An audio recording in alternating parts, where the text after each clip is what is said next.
È uscita, appena uscita da qua, non avrà fatto neanche una ventina di metri, andando verso casa, che non abita lontano da qua, è stata aggredita.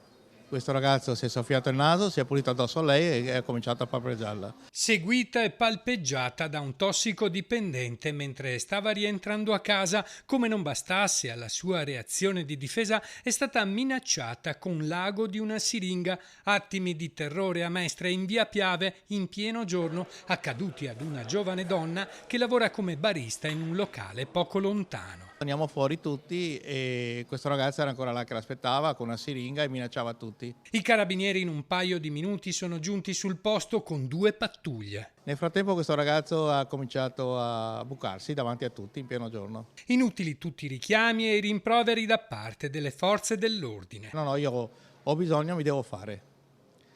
Infatti che hanno aspettato che si facesse e dopo l'hanno caricato in macchina e l'hanno portato via. La dipendente ha sporto denuncia per tentata violenza e minacce, denuncia che comunque non è bastata per trattenere il tossicodipendente. E fa di caso che lui dopo un paio d'ore era di nuovo fuori e di nuovo che gesticolava con le mani come sfidarci. E le minacce sono continuate.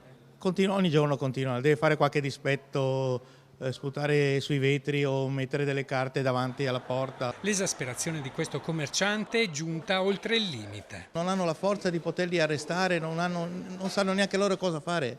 Lo portiamo in caserma, tanto sanno che viene rilasciato, tanto sanno che è inutile, tanto sanno che ormai è schedato e infatti è così, loro lo portano dentro, ma dopo viene fuori, ma non per colpa di loro, loro hanno fatto il loro lavoro.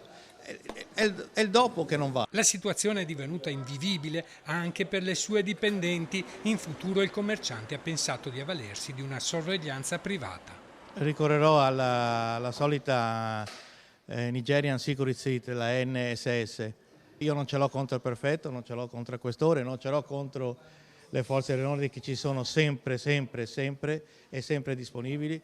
Io ce l'ho con la politica in generale. La politica nostra italiana che fa, se posso dirlo, schifo.